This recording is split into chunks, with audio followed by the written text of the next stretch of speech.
Hey, happy Monday, everyone. Today I want to talk about something a little different. If you know me at all, you know I've been obsessed with the royal family in England for, most of my life.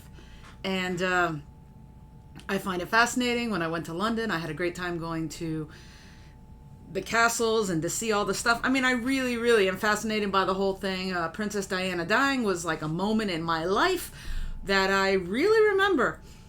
So I've kind of always followed along with Princes William and Harry. And I love just seeing what they're up to. It's silly, I know.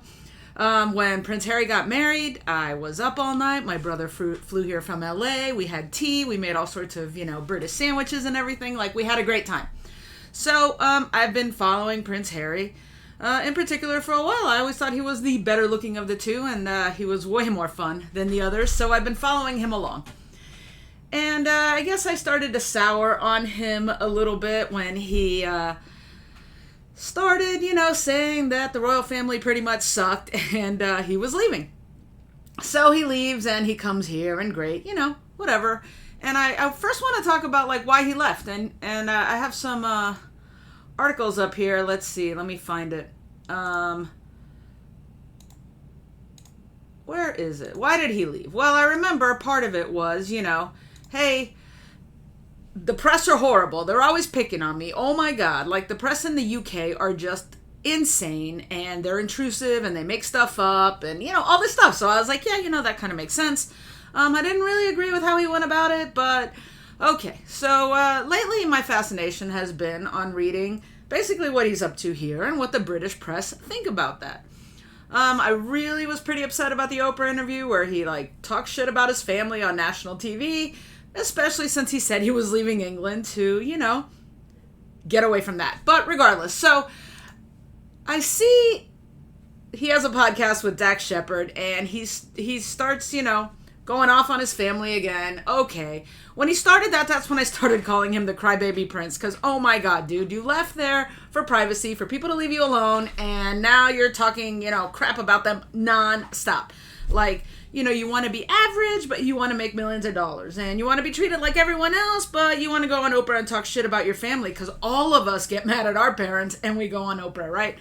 So, okay, so he goes on Dax Shepard, he starts whining again, he's criticizing Prince Charles, he's criticizing Prince Charles's parents, the Queen of England and Prince Philip, and okay, and then he starts just losing it. He starts talking about the First Amendment and how it's bonkers. Well, if you're American, you kind of care about the First Amendment. Our forefathers cared about it so much, they made it the First Amendment, as in the most important one of all.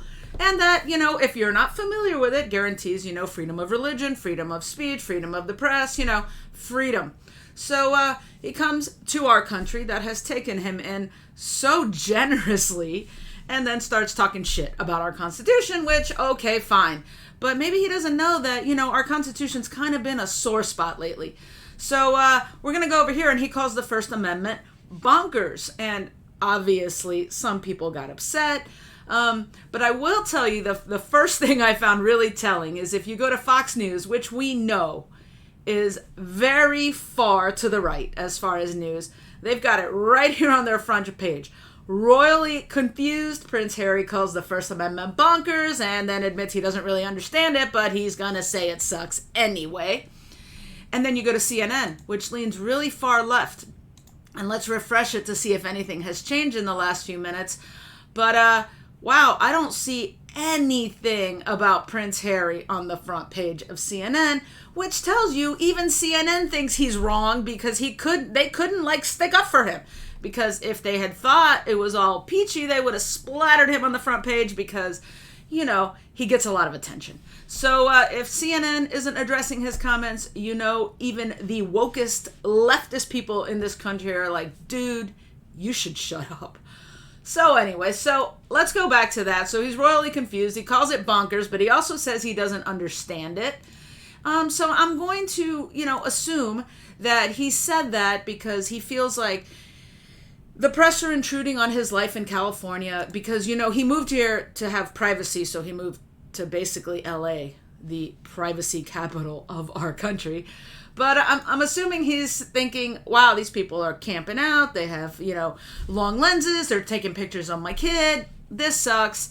Freedom of press should not include that.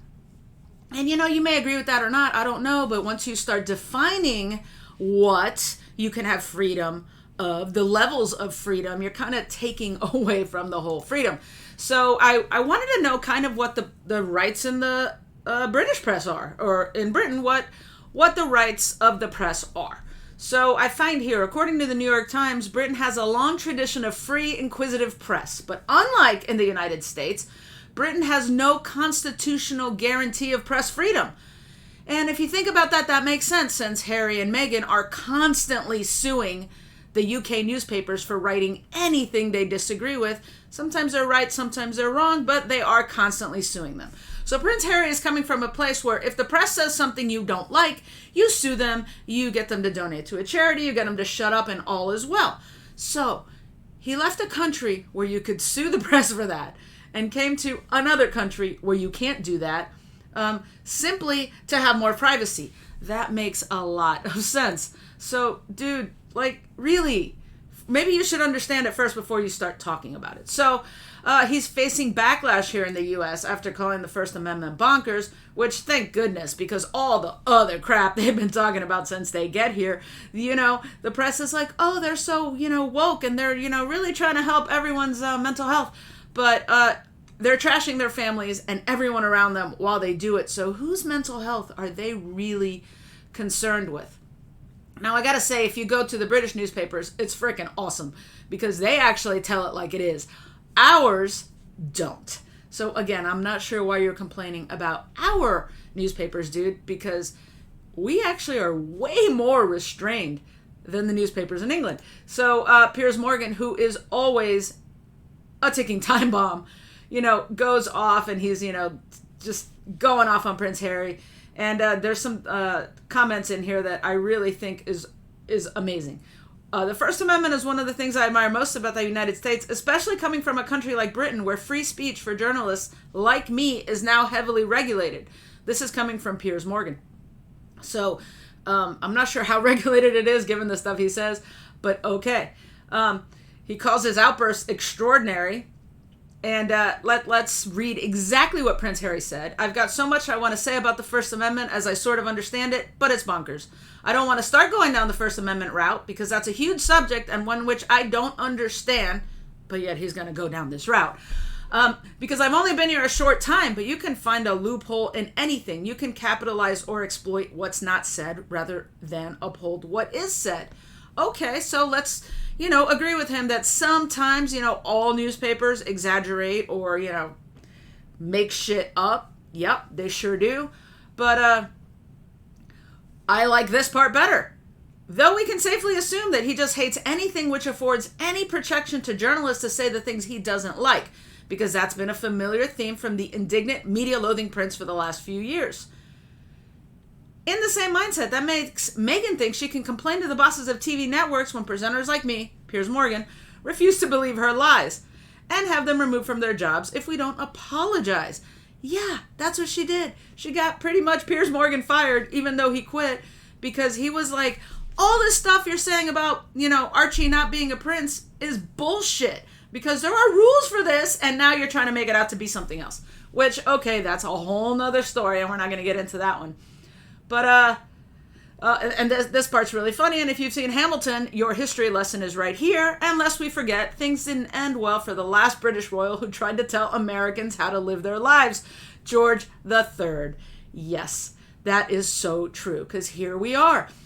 We have a day called Independence Day, where we basically told you guys to fuck off. And I saw the funniest tweet on the planet ever. It's like, hey, July 4th, or as it's also called, Losers Day, guys. Yes, Losers Day, because that was our independence from you guys. So, Harry, you leave a country that you despise to go to a country that told your country to fuck off. Really makes sense. And now you're complaining that we're not more like the country you left? Dude! Obviously, you can tell I am super pissed off about this because, oh my gosh, come on.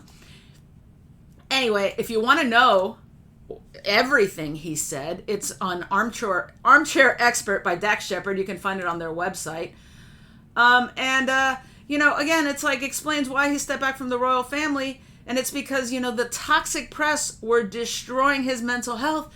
Yet, since the minute he got here, he's been playing nice with the press to say whatever he wants. And now when they're like, I don't know, now he's going to call it toxic.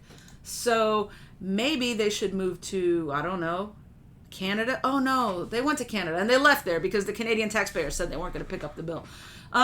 So the Crybaby Prince strikes again. But this time, I think maybe some of the Americans are going to be like, wow, maybe we don't want you here because you're doing the exact same stuff here that you were doing there, which is crying, woe is me, all the time while you live in your mansion and you get these, amazing deals that you don't deserve because you haven't actually done anything to make you worthy of them. Neither you or your wife, but you do have these titles that you refuse to give up because, oh no, you might be unemployed and you really wouldn't be able to make your own way. So, I'm sure I'm going to get all sorts of comments about how much I suck because I just don't agree with what they're saying. But, I'm okay with that. Because the Crybaby Prince is really getting annoying, and I wish he would go back to somewhere where we don't have to see his face on the news all the time. So, guys, I think I'm going to make this a daily thing. What is the Crybaby Prince and his wife up to? Because who knows? It is really entertaining. I will talk to you guys later.